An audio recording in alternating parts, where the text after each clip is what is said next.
ഏതോ ഒരു സ്കൂളിൽ ലിപ്സ്റ്റിക് നിരോധിച്ചു. അങ്ങനെ സ്റ്റേണായ ഒരു നിലപാടെടുക്കാൻ, കാരണം അത് ശാസ്ത്രീയമായിട്ട് എന്തായാലും ഈ ലിപ്സ്റ്റിക് ശരിയല്ല എന്നുള്ള എല്ലാവർക്കും അറിയാലോ.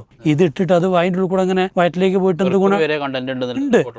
മാത്രമല്ല ചെറിയ കുട്ടികളൊക്കെ അവരുടെ കയ്യിൽ ഉള്ള പൈസ കൊണ്ട് വാങ്ങിക്കേണ്ടത്, അപ്പോൾ അവർ ഏറ്റവും ചീപ്പായിട്ടുള്ള സാധനമായിരിക്കും വാങ്ങിക്കുന്നത്. അപ്പോൾ ആ പിഗ്മെന്റ്സ് ഒക്കെ എന്താണ് എന്തായാലും ശരി അവർക്ക് അപകടം ചെയ്യുന്നതാണ്. ഇത് നിരോധിച്ചു എന്ന് പറഞ്ഞാൽ PTA സംബന്ധിച്ചോളം ആ രീതിയിൽ ശക്തമായിട്ട് സ്റ്റെപ്പ് എടുക്കാനുള്ള കഴിവുണ്ട്, അവകാശമുണ്ടാണ്. ഈ ധാർമ്മിക ബോധനം തന്നെ ആ ക്ലാസ്സിലേക്ക് കയറി വരുന്ന അധ്യാപകന്റെ രീതി അനുസരിച്ചിരിക്കും. അത് സർക്കാർ വിചാരിച്ച ആ രൂപത്തിൽ തന്നെ അങ്ങനെ ഒരു ബോധനം ലഭിച്ചുകൊള്ളണമെന്നില്ല. കാരണം കുറേ പദ്ധതികൾ വേറെ രൂപത്തിലേക്ക് ഡൈല്യൂട്ട് ചെയ്ത് കൊണ്ടുപോകുന്ന ശൈലി നമ്മുടെ കേരളത്തിലുണ്ട്. NSS പ്രോഗ്രാം വലിയ സംഭവമാണ്. പക്ഷെ അതുപോലും എന്താ വെച്ചാൽ അധാർമികമായ തലങ്ങളിലേക്ക് എങ്ങനെ കുട്ടികളെ കൊണ്ടുപോകാം എന്ന് ചിന്തിച്ചുകൊണ്ട് അതിലേക്ക് കയറി വരുന്ന ഒരുപാട് ആളുകളുണ്ട്. അത്തരം അടുത്ത ആഴ്ച സ്കൂളുകൾ തുറക്കുകയാണ്. ശക്തമായ മഴയുണ്ട്. കഴിഞ്ഞ വർഷങ്ങളൊക്കെ അക്കാഡമികമായിട്ടുള്ള ഒരുപാട് ഇപ്പോൾ ഷഹബാസിൻ്റെ കൊലപാതകങ്ങൾ ഉൾപ്പെടെ ഒരുപാട് സംഭവവികാസങ്ങൾ സ്കൂൾ തലങ്ങളിൽ നടന്നതാണ്. സ്കൂളിൽ തുറക്കുമ്പോൾ നമ്മൾ ശ്രദ്ധിക്കേണ്ട എന്തൊക്കെയാണെന്നുള്ള അടുത്ത് നമ്മൾ ചർച്ച ചെയ്യാൻ പോകുന്ന വിഷയം. മറ്റു എന്തൊക്കെയാണ് പറയാനുള്ളത്? കഴിഞ്ഞ വർഷം ഒരുപക്ഷെ അത്ര ആശ്വാസകരമായ വാർത്തകളുണ്ടായൊരു വർഷമല്ല. പ്രത്യേകിച്ചും വളർന്നു വരുന്നൊരു തലമുറ എന്നുള്ളിടത്തിൽ വിദ്യാർത്ഥികളെക്കുറിച്ച് കവിഞ്ഞ ആശങ്ക ഉണ്ടാക്കിയൊരു വർഷമാണ്. എന്തായാലും നമ്മൾ അത് നമുക്കറിയാം. ഇപ്പോൾ ഈ കൊലപാതകം മാത്രമല്ല, മയക്കുമരുന്നിൻ്റെ ഉപയോഗവുമായി ബന്ധപ്പെട്ടുകൊണ്ട് ആ പെൺകുട്ടികളുടെ ഒളിച്ചോട്ടമായി ബന്ധപ്പെട്ടുകൊണ്ടെന്ന് വെച്ചാൽ കൃത്യമായ തിരിച്ചറിവോ അല്ലെങ്കിൽ തങ്ങളുടെ ജീവിതത്തിൽ എന്തിനു വേണ്ടിയാണോ എന്ന് പോലും അറിവില്ലാത്ത വിധം ഒരു തലമുറ വഴി തെറ്റിപ്പോയിക്കൊണ്ടിരിക്കുന്നു എന്ന് സംശയിപ്പിക്കുന്ന രൂപത്തിലുള്ള ധാരാളം സംഭവങ്ങൾ ഉണ്ടായിട്ടുണ്ട്. ഒരു ആശ്വാസകരമായൊരു കാര്യം എന്താ വെച്ചാൽ ഇത് സർക്കാർ തിരിച്ചറിഞ്ഞിട്ടുണ്ട് എന്നുള്ളതാണ്. അതുകൊണ്ട് തന്നെ കുറച്ച് മുൻകരുതലുകൾ, തയ്യാറെടുപ്പുകൾ ഈ വർഷം കവിഞ്ഞ തോതിൽ ഉണ്ട്. നമുക്കറിയാം, ഈ ആലപ്പുഴക്കടുത്തുള്ള ഈ കലവൂർ ഹയർ സെക്കൻഡറി സ്കൂളിലാണ് ഇത്തവണത്തെ ഈ മറ്റേ ഉദ്ഘാടനം നടക്കാൻ പോകുന്നത്. അത് മുഖ്യമന്ത്രി പിണറായി വിജയൻ തന്നെയാണ് നിർവഹിക്കുന്നത്. അപ്പം അതിന് മുമ്പായിട്ട് കൃത്യമായിട്ടുള്ള സർക്കുലറുകൾ ഇറങ്ങിയിട്ടുണ്ട് സർക്കാരിൻ്റെ. അപ്പോൾ അതിനകത്ത് കെട്ടിടങ്ങളുടെ ഫിറ്റ്നസ് അതെന്ത് ചെയ്യണം, നേരത്തെ ജൂൺ 2 മുമ്പ് തന്നെ ഇത് ചെയ്യണം എന്ന് പറഞ്ഞിട്ടുണ്ട്. Academic plan, yearly academic plan 15-ാം തീയതിക്കുള്ളിൽ എന്ത് ചെയ്യണം, റെഡിയാക്കണം എന്ന് പറഞ്ഞിട്ടുണ്ട്. വണ്ടികളുടെ വാഹനങ്ങളുടെ ഫിറ്റ്നസ് ശരിയാക്കണം എന്ന് ചെയ്തിട്ടുണ്ട്. അതുപോലെ തന്നെ ജീവനക്കാർക്ക്, വണ്ടിയിൽ പോകുന്ന ജീവനക്കാർ പോലും ട്രെയിനിങ് എന്ത് ചെയ്യണം, എടുക്കണം. അവരെ മാത്രമേ എന്ത് ചെയ്യാൻ പാടുള്ളൂ, വിടാൻ പറ്റുള്ളൂ എന്ന് ചെയ്തിട്ടുണ്ട്. ട്രാഫിക് നിയന്ത്രണങ്ങൾക്ക് എന്ത് ചെയ്യണം, വ്യക്തമായിട്ടുള്ള ചട്ടക്കൂട് വേണം. വെള്ളം, ശുചിത്വം, അതുപോലെ തന്നെ നമ്മുടെ ഇവൻ എത്രത്തോളം വെച്ചാൽ തൊട്ടടുത്ത റെയിൽവേ ട്രാക്ക് ഉണ്ടെങ്കിൽ ആ റെയിൽവേ ട്രാക്ക് കുട്ടികൾക്ക് ക്രോസ് ചെയ്യാനുള്ള ആ സമയം, ഇത്തരം കാര്യങ്ങൾ, അതിനുള്ള സംവിധാനങ്ങൾ, അങ്ങനെയെന്ന് വെച്ചാൽ ഒരു മെൻറ്റർ എന്ത് ചെയ്യണം, കുട്ടികൾക്ക് ഉണ്ടാകണം. ഇങ്ങനെ ബൗദ്ധികമായി അതിൻ്റെ ഇൻഫ്രാസ്ട്രക്ചറുമായിട്ടും അതുപോലെ തന്നെ അതിൻ്റെ ഒരു പ്രവർത്തനവുമായിട്ട് ബന്ധപ്പെട്ട ധാരാളം കാര്യങ്ങൾ സർക്കാർ ഒരു ഭാഗത്ത് എന്ത് ചെയ്തിട്ടുണ്ട്, മുൻകൂട്ടി തന്നെ ഒരു ധാരണ ഉണ്ടാക്കിയിട്ടുണ്ട്. അത് സർക്കുലറായിട്ട് ചെയ്യുകയും ആണ്. ഇതോടൊപ്പം തന്നെ നമുക്കറിയാം, നമ്മളെല്ലാം കേട്ടൊരു കാര്യമാണ്, 10 ദിവസത്തോളം, അതായത് 3-ാം തീയതി മുതൽ 13-ാം തീയതി വരെ കുട്ടികളെ സംബന്ധിച്ചോളം പഠനത്തേക്കാൾ മുൻതൂക്കം നൽകേണ്ടത് ധാർമ്മിക ബോധത്തെ അല്ലെങ്കിൽ ഒരു വാല്യൂ സിസ്റ്റത്തിലേക്ക് കുട്ടികളെ കൊണ്ടുവരിക എന്നുള്ളതാണ്. അപ്പം ഇത് നല്ല ഒരർത്ഥത്തിലൊരു സർക്കാരിൻ്റെ ഭാഗത്തു നിന്നുണ്ടാകാവുന്ന ഏറ്റവും നല്ല ഒരു തീരുമാനമാണ്. അതതിൻ്റെ ഒരു ഗുണപരമായൊരു പരിസമാപ്തി അതിനുണ്ടാകട്ടെ എന്ന് മാത്രമാണ് നമുക്ക് ഉള്ള പ്രാർത്ഥന. അപ്പോൾ അവിടെ എന്താ വെച്ചാൽ, അവിടെ നമുക്കറിയാം, നമ്മുടെ ഒരു അധ്യാപക സമൂഹത്തിനകത്തടക്കം ഇന്ന് ഉണ്ടായിക്കഴിഞ്ഞിട്ടുള്ള ഒരു ലിബറൽ വിഭാഗങ്ങളുണ്ട്. ഈ ലിബറൽ വിഭാഗത്തിൻ്റെ ഏറ്റവും അപകടകരമായ ചിന്ത നന്മ, മൂല്യം ഇതൊക്കെ ആപേക്ഷികമാണെന്നുള്ളതാണ്. ആ ചിന്ത വെച്ചുകൊണ്ട് എന്ത് ചെയ്യാൻ പറ്റില്ല, ഈ ധാർമ്മികത പഠിപ്പിക്കാൻ പറ്റില്ല. ആപേക്ഷികമല്ല, ആത്യന്തികമായിട്ട് എന്തൊരു മൂല്യമാണോ ഈ സമൂഹത്തിൽ ഉണ്ടാകേണ്ടത്, വ്യക്തിബന്ധങ്ങളിൽ ഉണ്ടാകേണ്ടത്, അധ്യാപകർക്കും കുട്ടികൾക്കിടയിലും മാതാപിതാക്കൾക്കും കുട്ടികൾക്കിടയിലും സമൂഹത്തിനൊക്കെ ഉണ്ടാവേണ്ട ആത്യന്തികമായൊരു വാല്യൂ സിസ്റ്റമുണ്ട്. അതിന് മാറ്റമില്ലാത്ത, മാറാൻ പാടില്ലാത്ത ഒന്ന്. അത് പഠിപ്പിക്കാൻ കഴിയണം. എങ്കിൽ മാത്രമേ ഈ കുട്ടികളെ സംബന്ധിച്ചോളം ശരിക്കുമുള്ള ഒരു സാമൂഹ്യ ജീവി എന്നർത്ഥത്തിലും വ്യക്തി എന്നർത്ഥത്തിലും ആ ഒരു പരിണാമത്തിന് വിധേയമാകാൻ പറ്റുള്ളൂ. അപ്പോൾ ആദ്യം തടഞ്ഞു നിർത്തേണ്ടത് അല്ലെങ്കിൽ ആദ്യം ഇതിൽ നിന്ന് ഒഴിവാക്കേണ്ടത് ആരെയാണ്? ഇത്തരത്തിൽ ചിന്തിക്കുന്ന ചില ഈ ക്രിമിനലുകളെയാണ്, ലിബറൽ ക്രിമിനലുകളാണ്. കാരണം അവർ കൊണ്ടുവരുന്ന, ഇപ്പം ഞാനിപ്പോൾ ഇന്നലെ ഒരു ഔപചാരികമായിട്ടൊരു റീല് കാണുകയാണ്. അപ്പോൾ ആ റീലിൽ എന്താ വെച്ചാൽ ഒരു കക്ഷിയോട് ചോദിക്കുന്നല്ല, നിങ്ങളുടെ കാമുകിക്ക് വേറൊരു വ്യക്തിയുമായിട്ട് ഒരു ബന്ധമുണ്ട്, ശാരീരിക ബന്ധമുണ്ട് എന്ന് നിങ്ങൾ കണ്ടാൽ നിങ്ങളുടെ ഒരു അതിനോടുള്ള പ്രതികരണം എന്താണ്? അപ്പം അദ്ദേഹം പറയുന്നത് എന്താണ്? അത് ഞാൻ അവളുടെ ശരീരത്തെ അല്ല സ്നേഹിക്കുന്നത്, ഞങ്ങളുടേത് വളരെ ഹൃദയങ്ങൾ തമ്മിലുള്ളൊരു അടുപ്പമാണ്. അതുകൊണ്ട് തന്നെ അവൾക്ക് അങ്ങനെ ഒരു ആഗ്രഹമുണ്ടെങ്കിൽ എന്നോടുള്ള ബന്ധം ആത്മാർത്ഥമായിരിക്കുന്നിടത്തോളം ഞാൻ അതെന്ത് ചെയ്യും, അനുവദിച്ചു കൊടുക്കും. പിന്നെ അവസാന ഒരു കമൻ്റാണ്, ഞാനും അങ്ങനെയൊക്കെ തന്നെ ആയിരിക്കുന്നത്. അപ്പോൾ ഇത്ര നികൃഷ്ടമായ രൂപത്തിൽ ചിന്തിക്കുന്ന ഒരു വിഭാഗം ഇവിടെ ഉണ്ട്. ഇവരെന്താ വെച്ചാൽ അവരുടെ സ്വകീയമായ സന്തോഷങ്ങളോ ആനന്ദങ്ങളോ മാത്രമാണ് നന്മയായിട്ടൊക്കെ കാണുന്നത്. അപ്പോൾ ഇവരെ തിരിച്ചറിയുകയും ഈ മാറ്റി നിർത്തുകയും ചെയ്യുക എന്നുള്ളത് വളരെ പ്രധാനമാണ്. രണ്ടെന്ന് വെച്ചാൽ ഈ സോഷ്യോ ഇമോഷണൽ ലേണിങ്, ഇതിനെക്കുറിച്ച് ഇപ്പോൾ CBSE ഒരു വലിയ അത് ട്രെയിനിങ്ങിൻ്റെ ഭാഗമാക്കിയിട്ടുണ്ട്, അതിൻ്റെ ഡോക്യുമെൻ്റൊക്കെ ഇറക്കിയിട്ടുണ്ട്. അപ്പോൾ ഈ സോഷ്യോ ഇമോഷണൽ ലേണിങ് നഷ്ടപ്പെട്ടു പോയി എന്നുള്ള ഒരു യാഥാർത്ഥ്യത്തെ ഇന്ന് ഉൾക്കൊള്ളുന്നുണ്ട്. അത് തിരിച്ചു കൊണ്ടുവരാനും അത്തരത്തിലുള്ള സ്കില്ലുകളിലേക്ക് കുട്ടികളെ വളർത്തിക്കൊണ്ടുവരാൻ കൃത്യമായിട്ടുള്ള ഒരു നമുക്കും പാഠ്യപദ്ധതിയിൽ എന്ത് ചെയ്യുന്നുണ്ട്, ആ സാധനങ്ങൾ കൊണ്ടുവരുന്നുണ്ട്. അപ്പോൾ ഇതൊക്കെ അതിൻ്റെ ഒരു നമ്മൾ നെയിം സേക്കിനെന്ന് പറയുമല്ലോ, അതിനു പകരം അതിനെ പഠിപ്പിക്കാൻ അല്ലെങ്കിൽ അത് ട്രെയിൻ ചെയ്യാൻ പറ്റുന്ന മനോനിലയുള്ള കഴിവുള്ള ആ രീതിയിൽ ഹൃദയം കൊണ്ട് ചിന്തിക്കുന്ന ട്രെയിനേഴ്സിന് കൊണ്ടുവരണം. അല്ലാതെ ഈ പറയുന്ന ഈ അധ്യാപകരെന്താണ് ട്രെയിനിങ് കൊടുത്തുകൊണ്ട് മാത്രം ഇതൊന്നും ഉണ്ടാകാൻ പോകുന്നില്ല. പിന്നെന്താ വെച്ചാൽ നമുക്കറിയാം, ഈ ഏതൊരു ഇപ്പം വിഷയത്തിന് പക്ഷെ ഒരു ചെറിയ ക്രൈം അനുവദിച്ചാൽ നമുക്കറിയാം, റാഗിങ്ങിനെ കുറിച്ച് പോലും നമുക്കറിയാം ഉള്ളൊരു പൊതുബോധം ഉണ്ടായിരുന്നു. എന്താ വെച്ചാൽ ഈ കുട്ടികളൊക്കെ ഒന്ന് ഉഷാറാക്കാൻ ചെറിയൊരു റാഗിങ് ഒക്കെ നല്ലതാണെന്നുള്ളത്. പക്ഷെ ഇവിടെയാണ് നമ്മൾ ഈ ടോളറൻസ് ലെവലിൻ്റെ ഒരു പ്രശ്നം. ഇതെന്ത് ചെയ്യും, ഇതിങ്ങനെ നമ്മൾ ചെറിയ ക്രൈം കണ്ടാൽ അത് അവസാനം നമ്മൾ എന്ത് ചെയ്യും, മാനസികമായിട്ട് നോർമലൈസ് ചെയ്യും. അപ്പോൾ അതിനേക്കാൾ കുറച്ച് വലുത് നടക്കുമ്പോൾ ഇങ്ങനെ എന്ത് ചെയ്യും, എത്ര വലിയ ക്രിമിനാലിറ്റിയും ഈ ടോളറൻസ് ലെവലിൻ്റെ ഉള്ളിലേക്ക് വരികയും ഇതിനെ അംഗീകരിക്കുകയും ചെയ്യും. അപ്പം അതുകൊണ്ട് തന്നെ ഒരു സമൂഹത്തിൽ ഒരിക്കലും നടക്കാൻ പാടില്ലാത്ത മറ്റൊരു വ്യക്തിയുടെ അഭിമാനത്തെ, അവൻ്റെ രക്തത്തെ, അവൻ്റെ ശരീരത്തെ അല്ലെങ്കിൽ സമ്പത്തിനെ, ഇതിനെ ഒന്നും തന്നെ ഹനിക്കുന്ന യാതൊന്നും അനുവദിക്കാൻ പറ്റില്ല. അത് പഠിപ്പിക്കേണ്ട ആദ്യത്തെ സ്ഥലം ഏതാണ്? സ്കൂളുകളാണ്. അതുകൊണ്ട് തന്നെ അവിടെ കുട്ടികൾക്ക് കൊടുക്കേണ്ട ആത്മീയ ബോധമോ അല്ലെങ്കിൽ മൂല്യബോധമെന്ന് പറയുന്നതിൽ ഏറ്റവും പ്രധാനപ്പെട്ടതാണ് സഹജീവിയോടുള്ള പെരുമാറ്റത്തിൽ അനുവദനീയമായതും അല്ലാത്തതുമായിട്ടുള്ള കാര്യം. അത് കൃത്യമായിട്ട് കുട്ടികൾക്ക് കൊടുക്കപ്പെടേണ്ടതുണ്ട്. അപ്പോൾ അങ്ങനെ ഒരു ഇത് ഉണ്ടായിക്കഴിഞ്ഞാൽ നല്ല രീതിയിലൊരു മാറ്റം ഉണ്ടാകും. പക്ഷെ ഇവിടെ എന്താ വെച്ചാൽ ഇപ്പോൾ സർക്കാരിൻ്റെ ഈ രേഖയ്ക്കകത്ത് ഒരുപാട് കാര്യങ്ങൾ പറയുന്നുണ്ട്. പക്ഷെ എനിക്ക് തോന്നുന്നു വെച്ചാൽ ഇതൊന്നിപ്പോൾ തിങ്ക് ടാങ്ക് രൂപീകരിക്കുമെന്ന് പറയുന്നുണ്ട്. അതുപോലെ തന്നെ എന്താ വെച്ച് കഴിഞ്ഞാൽ ധാരാളം കാര്യങ്ങൾ, ലഹരി വസ്തുക്കൾ തടയാൻ വേണ്ടിയിട്ട് എന്താണ് അധ്യാപക വിദ്യാർത്ഥി ജാഗ്രതാ സമിതി വേണമെന്ന് പറയുന്നുണ്ട്. കായികക്ഷമത അത്തരം പ്രവർത്തനം വേണം. വീടും വിദ്യാലയവും ചേർന്ന് കുട്ടികളുടെ വ്യക്തിത്വം വികസിപ്പിക്കണം എന്ന് പറയുന്നുണ്ട്. NSS, സ്കൗട്ട്, SPCC തുടങ്ങിയ സാധനങ്ങൾ, ട്യൂഷൻ സെൻ്ററുകളും കോച്ചിങ് സെൻ്ററുകളും നിരീക്ഷണത്തിന് കൊണ്ടുവരണം. റാഗിങ്, പിയർ ഗ്രൂപ്പിൻ്റെ സമ്മർദ്ദം, ഇതൊക്കെ എന്ത് ചെയ്യണം.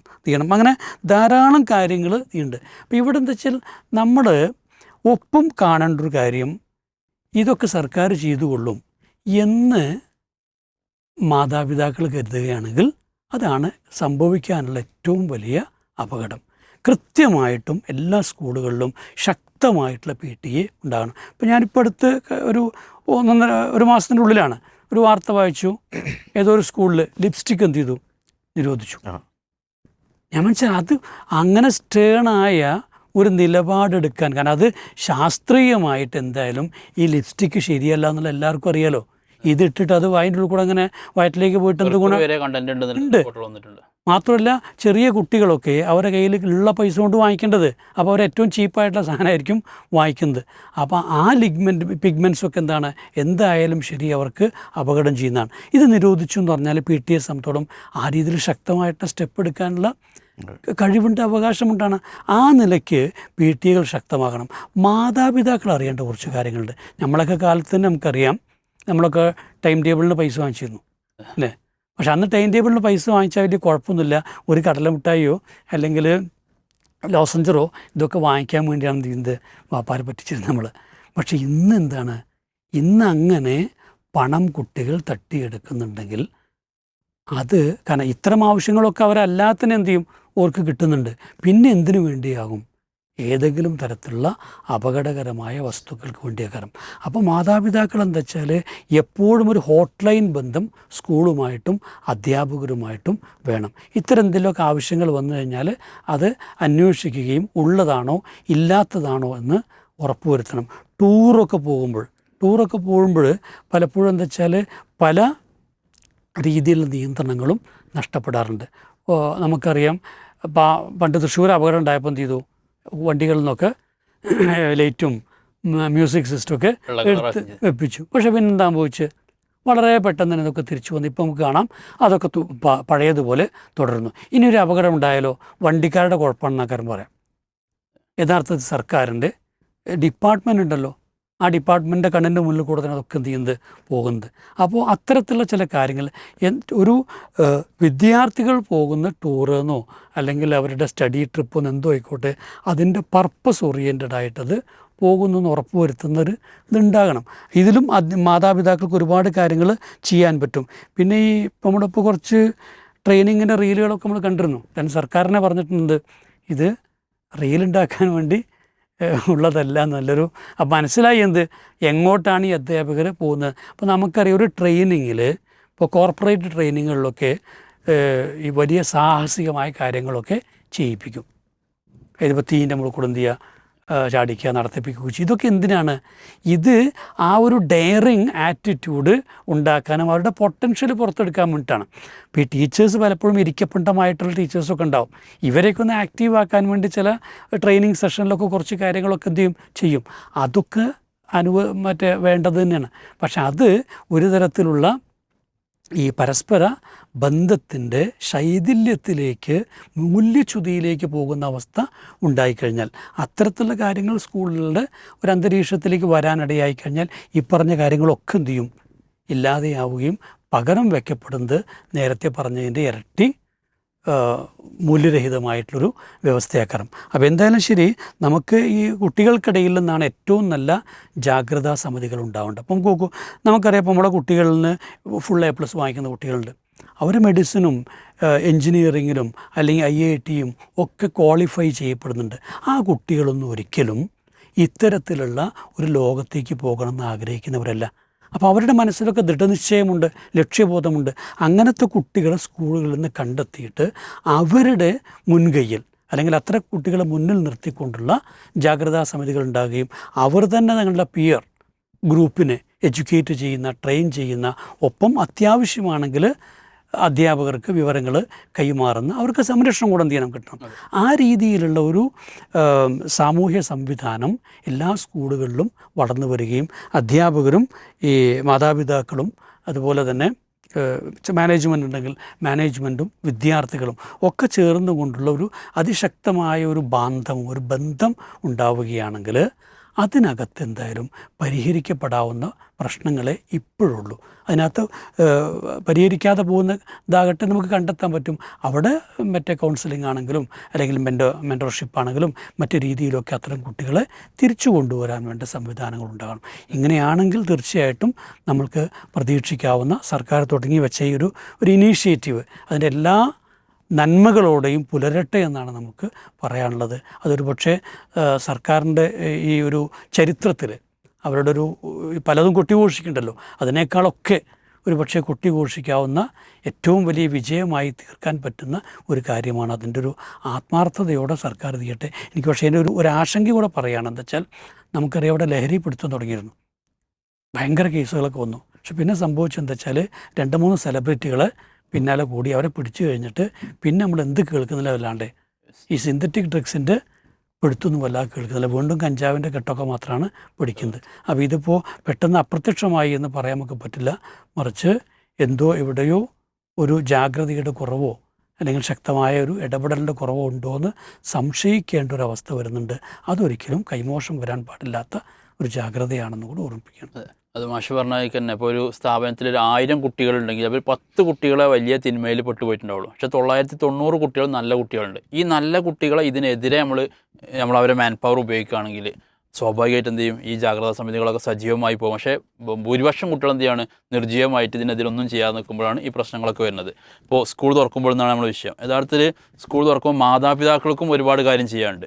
കാരണം പുതിയ ക്ലാസ് ടീച്ചർ വരികയാണ്, പുതിയ ക്ലാസ് കോർഡിനേറ്റർ, അതുപോലെ തന്നെ സ്കൂളിലെ ലീഡേഴ്സ് തുടങ്ങി അധ്യാപകർക്കും അറിയണം എൻ്റെ മോന് ഈ വർഷം ഏതൊക്കെ പുസ്തകം, അധ്യാപകർ എപ്പോഴല്ല രക്ഷിതാക്കൾക്ക് അറിയണം എൻ്റെ മോന് ഈ വർഷം ഏതൊക്കെ പുതിയ സബ്ജക്റ്റുകൾ പഠിക്കാൻ പോണത്. ഇപ്പോൾ 8ാം ക്ലാസ്സിലെത്തി, അപ്പോൾ ഏതൊക്കെ പുതിയ സബ്ജക്റ്റുകൾ വരുന്നത് എന്നുള്ള ഒരു സബ്ജക്റ്റ് നോളജും, അതേപോലെ തന്നെ ആ ടീച്ചേഴ്സ്, ഇപ്പോൾ നിലവിലുള്ള ടീച്ചേഴ്സ് ആവില്ല, പുതിയ ടീച്ചേഴ്സ് ആയിരിക്കും. അപ്പോൾ ക്ലാസ് ടീച്ചറൊക്കെ പിന്നെ ഒരു വിഷയം ഉണ്ടായിട്ട് സ്കൂളിലേക്ക് വിളിപ്പിച്ച് വരുത്തുമ്പോൾ ഇതാണ് എൻ്റെ കുട്ടിയുടെ ക്ലാസ് ടീച്ചർ എന്ന് മനസ്സിലാവുന്ന അവസ്ഥയല്ല ഉണ്ടാവേണ്ടത്. മറിച്ച് അത് ഈ തുടക്കത്തിൽ തന്നെ കുറേ ആളുകളെ പരിചയപ്പെടാനുണ്ട്. ഇനി പുതിയ ആരെങ്കിലും അധ്യാപകർ അപ്പോയിൻമെൻറ്റ് വന്നിട്ടുണ്ടോ, അല്ലെങ്കിൽ എന്തൊക്കെ പുതിയ സാഹചര്യങ്ങൾ എന്തൊക്കെയാണെന്നുള്ളത് അത് ഈ സ്കൂളിൽ കൊണ്ട് ചേർക്കുമ്പോൾ തന്നെ നമ്മൾ പുതിയ ക്ലാസ് തുടങ്ങുമ്പോൾ തന്നെ ഉടനടി മനസ്സിലാക്കുകയും അതിനനുസരിച്ച് രക്ഷിതാക്കളും ഇതാക്കേണ്ടതുണ്ട്. പുസ്തകങ്ങളും ബാക്കിയൊക്കെ വാങ്ങിക്കൊടുക്കുന്നതിൻ്റെ അപ്പുറം ഈ ചിലവഴിക്കുന്ന സമ്പത്തും ഈ പറഞ്ഞ ഏതൊക്കെയാണ് എന്തിനൊക്കെയാണ് ഉപയോഗിക്കുന്നത് എന്നുള്ളതൊക്കെ ഒരു പ്ലാനിങ്ങും രക്ഷിതാക്കൾക്ക് ഉണ്ടാണ്. ഒരു അധ്യാപകൻ എന്നുള്ള നിലക്കും കൂടി മുജീബ്ക്കാക്ക് എന്താണ് അതിൽ കൂട്ടിച്ചേർക്കാനുള്ളത്? അതിലിപ്പോൾ നേരത്തെ മാഷ് സൂചിപ്പിച്ചതുപോലെ ഇപ്പോൾ സ്കൂൾ തുറക്കാൻ വേണ്ടി പോകുമ്പോൾ ഒരു ഒരുക്കം, ആ ഒരുക്കത്തിനാണ് ഇപ്പോൾ സർക്കാരിൻ്റെ വളരെ വാല്യൂഡ് ആയിട്ടുള്ള ഒരുപാട് നിർദ്ദേശങ്ങൾ വന്നത്.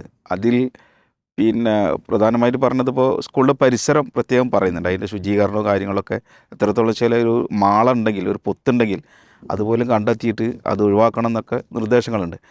അപ്പോൾ അതേപോലെ തന്നെയുള്ള ഒരു വളരെ പ്രധാനപ്പെട്ട ചില കെണികളാണ് ഈ സ്കൂളിൻ്റെ പരിസരത്തുള്ള നേരത്തെ പറഞ്ഞ പോലെ തന്നെ ലഹരി മാഫിയകൾ, അതുപോലെ തന്നെ കുട്ടികളെ വ്യത്യസ്തങ്ങളായ കെണികളിൽ പെടുത്തി മുതലെടുപ്പ് നടപ്പിലാക്കുന്ന ആളുകളൊക്കെ ഈ ക്യാമ്പസുകളുടെ ചുറ്റുപാടുകളിലുണ്ട്.